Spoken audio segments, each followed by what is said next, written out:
എൻട്രൻസിൽ നിന്ന് പോന്നു. ഈ കാണുന്ന ടിക്കറ്റ് ഒരാൾക്ക് 300 രൂപ കേട്ടോ. അതായത് മറ്റേ സിറ്റി പാലസ് കാണാൻ വേണ്ടിയിട്ട് ഒരാൾക്ക് 300 രൂപയാണ് ഫീസ് വരുന്നത്, എൻട്രൻസ് ഫീസ്.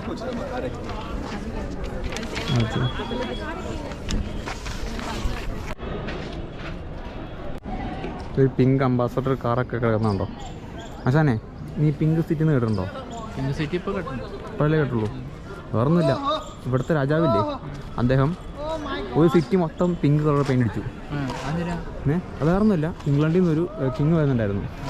കിങ്ങിൻ്റെ പേര് എന്താ, കിങ് ആൽബർട്ടോ അങ്ങനെ ഉണ്ടായിരുന്നു. അപ്പോൾ അദ്ദേഹത്തിനെ വരവേൽക്കാനായിട്ട് പുള്ളിക്കാരൻ എന്ത് ചെയ്തു, ആ സമയത്തെ ഈ ഗസ്റ്റുകളെ വരവേൽക്കുന്നത് അല്ലെങ്കിൽ ആ ഒരു ഹോസ്പിറ്റാലിറ്റിയുടെ സിമ്പിളായിരുന്നു ഈ പിങ്ക് കളർ എന്ന് വെച്ചാൽ. അന്നേരം അദ്ദേഹത്തെ വരവേൽക്കാനായിട്ട് പുള്ളി ഒരു സിറ്റി മൊത്തം വരുന്ന ആളോടുള്ളൊരു ആദരപൂർവ്വം അതെ പിങ്ക് പെയിൻ്റ് അടിച്ചു. നോക്കണേ, എന്നെ രസമല്ലേ? അകത്ത് കയറാൻ പറ്റുമോ നോക്കാം നമുക്ക്. പറ്റുവാണെങ്കിൽ നമുക്ക് കയറണമല്ലോ അകത്ത്.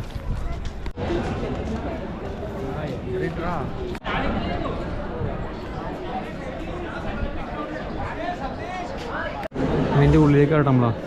ഇവിടെ എന്തോ ടെക്സ്റ്റൈൽ ഗാലറി എങ്ങനെയാണ്, ഇത് മൊത്തം കണ്ടു നോക്കാം എന്തായാലും.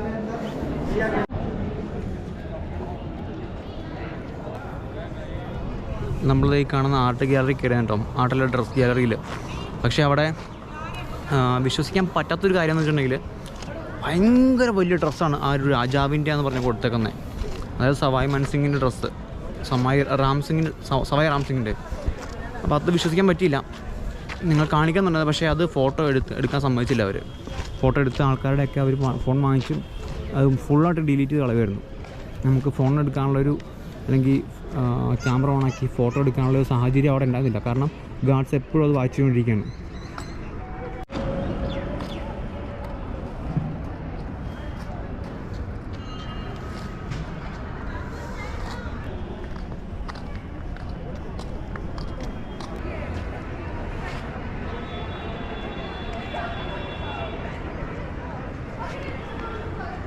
ഫോട്ടോ എടുത്ത് കൊടുക്കുകയാണ് ഗൈസ്. ഫോട്ടോ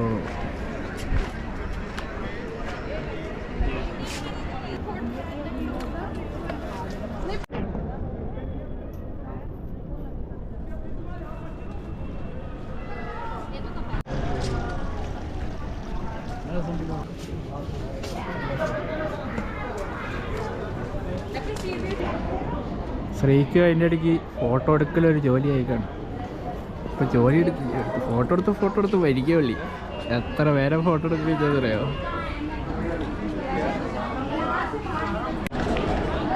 അശാനെ, അങ്ങനെ നമ്മൾ കുറേ പേർക്ക് ഫോട്ടോ ഒക്കെ എടുത്ത് കൊടുത്ത് നമ്മളിപ്പം തിരിച്ചിറങ്ങാൻ പോവാണ്. ഫോട്ടോഗ്രാഫർ നിശ്ചലല്ലടാ. എടാ, ഒരാളുടെ എടുത്ത് കൊടുത്തു കഴിയുമ്പം അവ പുറകെ വന്ന് നിൽക്കാൻ ആൾക്കാർ എടുക്കാനായിട്ട് ക്യൂ ആയിരുന്നു. എന്തായാലും എടുത്ത് കൊടുത്തു. നല്ലതാണോ അല്ലെന്ന് തീർന്നറിയാം. നമ്മളെന്തായാലും പുറത്തേക്ക് ഇറങ്ങുവാണ്. അല്ലടാ, നിന്റെ ഫോട്ടോസൊക്കെ അടിപൊളിയാണ്. ആണോ? അപ്പോൾ നമുക്ക് തിരിച്ചിറങ്ങാം കേട്ടോ. അതാണ് എക്സിറ്റ് പുറത്തേക്കുള്ള വഴി, അത്രേ ഉള്ളൂ. ആ കവാടം നോക്കടാ. ആനയുടെ മറ്റേ നോക്കി, ഇത് മാർബിൾ കേട്ടോ. മുകളിൽ സീറ്റൊക്കെ ഉള്ളൂ. ഫോട്ടോ തന്നെ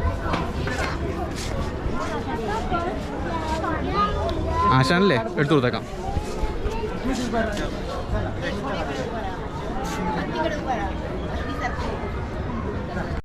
അങ്ങനെ നമ്മൾ ആശാൻ്റെ ആനപ്പുറത്തല്ലോ, ആനയുടെ സൈഡിലുള്ള ഫോട്ടോ അല്ലേ, മറ്റേ പട്ടാഭിഷേകത്തിൽ കൊമ്പ് പിടിച്ച് കൊണ്ടുപോകില്ലേ ആനേനെ, അതുപോലെ അത് തന്നെ, അതുപോലെ ആശാനെ അങ്ങ് ഇരുത്തി കൊമ്പ് പിടിച്ച് കൊണ്ടുപോകുന്ന പോലെ.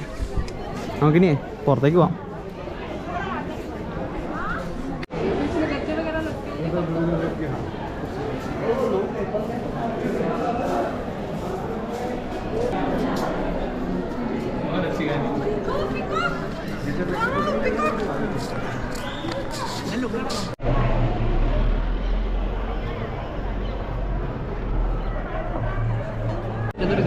ആ, അതിനകത്തെ എന്തൊക്കെയോ ഭരണി ഇരിപ്പുണ്ട്, വലിയ ഭരണി എന്നാന്നൊക്കെ. പോയി നോക്കാം. വാ, സ്റ്റീലിൻ്റെ ഭരണിയാണോടാ? ഭരണിയില്ലേ ഇത്? Gangajali, largest silver vessel of this kind in the world.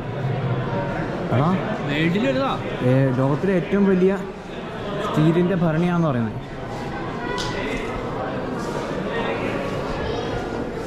കൊള്ളാല്ലേ? നിങ്ങളിതുവരെ കണ്ടിട്ടില്ലെങ്കിൽ നോക്കിക്കോളൂ. ലോകത്തിലെ ഏറ്റവും വലിയ സിൽവർ ഭരണിയാണിത്. 2 എണ്ണം ഉണ്ട്. ഒന്നിവിടെ, ഒന്നിതാ ബാക്കിലും.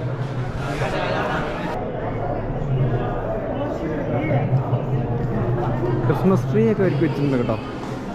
ഓക്കെ, രാജഭടന്മാരെ പോലെ ഇരിക്കുന്ന ആൾക്കാരുണ്ട്. കാരണം ഇവിടുത്തെ തന്നെ അംഗരക്ഷകർ അങ്ങനെയൊക്കെ ആയിരിക്കില്ലേ. അവിടെ തലപ്പാവും അഡ്രസ്സൊക്കെ ഉണ്ട് അങ്ങനെ തോന്നുന്നത്. ഒരു കിങ്ഡം ഇതും, അതായത് ഒരു പാലസല്ലേ, അപ്പം പാലസിലെ അംഗരക്ഷകരും ഒക്കെ ആയിരിക്കണം.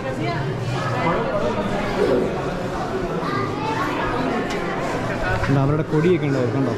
കുന്തം.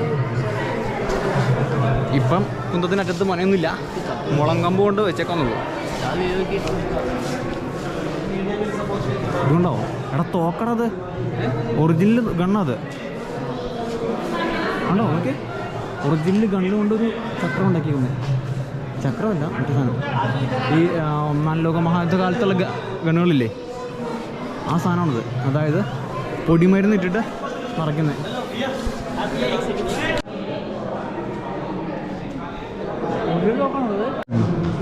ഉണ്ടോ? ഒറിജിനൽ തോക്കാട്ടോ, ഒറിജിനൽ ഗൺ. പിന്നെ ഈ കാണുന്ന കുന്തം എന്ന് പറയുന്നത് അതിൻ്റെ അപ്പുറത്തറ്റം കണ്ടോ, ആ അറ്റം കൊണ്ട് ഈ പൊടിമരുന്നിനകത്തിടും. അതായത് ഈ ചെറിയ ചെറിയ പാക്കറ്റായിട്ടിരിക്കും. പൊടിമരുന്ന് ഈ കോഴിനകത്ത് നിറയ്ക്കും. എന്നിട്ട് ഈ കുന്തം വലിച്ചൂരിയെടുക്കും. എന്നിട്ട് ഉള്ളിൽ നിന്ന് കുത്തി അത് മരുന്നങ്ങ് സെറ്റാക്കും. അത് കഴിഞ്ഞിട്ട് മറ്റേ ബോൾസ് ഉണ്ട്, ബോൾസ് ഇടും. എന്നിട്ട് അത് കുത്തി നിറയ്ക്കും. എന്നിട്ട് ഫയർ ചെയ്യും.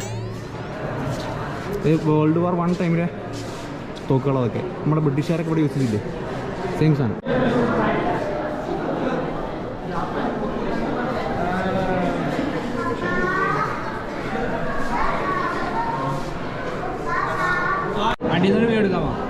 അടിയുന്നാ ഇത് അവരുടെ തീമേശടാ. രാജാക്കന്മാരിന്നാണോ അതോ സാധാരണ ആൾക്കാരിന്നാണെന്ന് അറിയത്തില്ല. ടയറൊക്കെ കൊടുത്തിട്ടുണ്ട്, ഇതിപ്പോൾ കൊടുത്തതായിരിക്കുള്ളൂ. ഓ സൂപ്പർ, ആശാൻ ബ്യൂട്ടിഫുൾ. എന്ത് പറ്റി നമ്മളാ? എന്ത് പറ്റി? ഒരു ഫോട്ടോ എടുത്താൽ ഏത് നേരം ഫോട്ടോ ഇടടേ? ഫോട്ടോ പാനിയാക്കും കേട്ടിട്ടുണ്ടോ? അതാണ് ആശാൻ. ആശാനെ പല വിധത്തിലും നിർത്തി, പല പോസുകളും നിർത്തി എൻ്റെ ഫോട്ടോഗ്രാഫിയുടെ എല്ലാ തലങ്ങളിലും ഞാൻ പരീക്ഷിക്കുകയാണ്. Worst to best. കണ്ടടേ.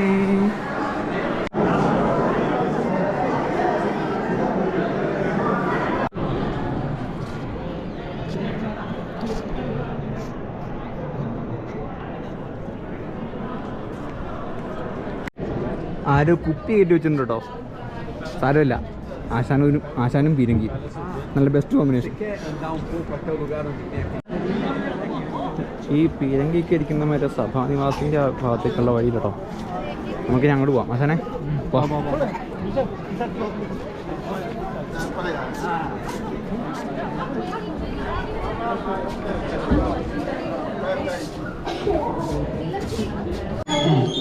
ഇതൊക്കെ രാജകുടുംബത്തിൻ്റെ ഫോട്ടോസൊക്കെ ഇറങ്ങുന്നേ. ഇത് ഒരു ദർബാർ സമ്മേളനം, അതായത് രാജകുടുംബത്തിലെ അംഗങ്ങളും പിന്നെ മന്ത്രിസഭയോ കൂടുമല്ലേ. പിന്നെ ഈ കാണുന്നത് മൗണ്ട് ബാറ്റൻ പ്രഭുവും അദ്ദേഹത്തിൻ്റെ ഭാര്യയും ഇവിടെ സന്ദർശിച്ചപ്പോൾ ഉള്ള ദർബാർ സമ്മേളനമാണോ.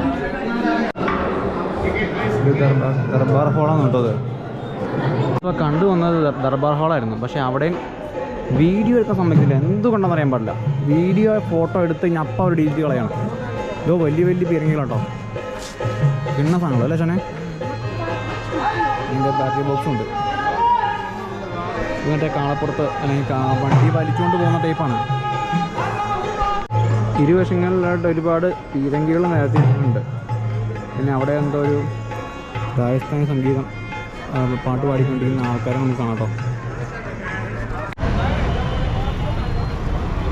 എന്തായാലും പല പ്രധാനപ്പെട്ട ഭാഗങ്ങളും നമുക്ക് വീഡിയോയിൽ പകർത്താൻ പറ്റിയിട്ടില്ലെന്നൊരു സങ്കടത്തോടു കൂടെ തന്നെയാണ് ഞങ്ങൾ അവിടെ നിന്ന് തിരിച്ചിറങ്ങുന്നത്.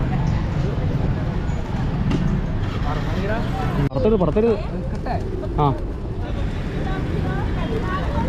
എന്തോരം പ്രാവളല്ലടാ നോക്കി. എൻ്റെ മോനെ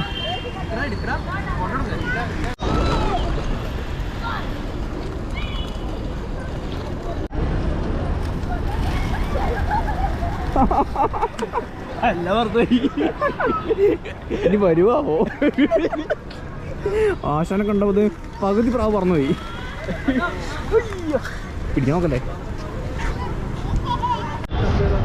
അങ്ങനെ നമ്മൾ ഒരുപാട് വിനോദസഞ്ചാരികളുടെയും കച്ചവടക്കാരുടെയും ഓട്ടോറിക്ഷക്കാരുടെയും ഒക്കെ ഇടയിൽ കൂടെ നമ്മൾ തിരിച്ച് നമ്മുടെ സ്വന്തം വണ്ടിയുടെ അടുത്തേക്ക് പോവാണ്. അവിടെ നമ്മൾ പാർക്ക് ചെയ്ത് വെച്ചിട്ടുണ്ടായിരുന്നു. പക്ഷേ ഒരുപാട് വാഹനങ്ങളായ അതിൻ്റെ പുറകെ തന്നെ വന്ന് പാർക്ക് ചെയ്തുകൊണ്ട് നമുക്ക് കുറച്ച് കഷ്ടപ്പെട്ട് വണ്ടി അവിടെ നിന്ന് പുറത്തിറക്കി കിട്ടാനായിട്ട്. പക്ഷെ സാരമില്ല, നമുക്കിതുപോലുള്ള വളരെ മനോഹരമായൊരു വീഡിയോകൾ അല്ലെങ്കിൽ ചിത്രങ്ങൾ പകർത്താൻ സാധിച്ചിട്ടുണ്ടെന്നുള്ളത് തന്നെ ഒരു വലിയൊരു കാര്യം. എന്തായാലും നിങ്ങൾ ഇതുവരെ ഇങ്ങനത്തെ സ്ഥലങ്ങൾ കണ്ടിട്ടില്ലെങ്കിൽ ഉറപ്പായിട്ടും ജയ്പൂർ വന്ന് ഇതെല്ലാം ചരിത്രപ്രധാനമായുള്ള സ്ഥലങ്ങളാണ്, എല്ലാം കാണണം നിങ്ങൾ. കാരണം പറഞ്ഞറിയിക്കുന്നതിനേക്കാൾ നല്ലത് എല്ലാവരും അത് കണ്ട് മനസ്സിലാക്കുന്നതാണ്. അപ്പോൾ നമ്മൾ ജയ്പൂർ സിറ്റിയുടെ കവാടം വിട്ട് നമ്മുടെ താമസ സ്ഥലത്തേക്ക് നമ്മൾ പോവുകയാണ്. ഓക്കെ, അപ്പോൾ നമ്മൾ നാളെ മറ്റൊരു വീഡിയോയുമായിട്ട് വീണ്ടും കാണാം. അതുവരേക്കും ഗുഡ് ബൈ.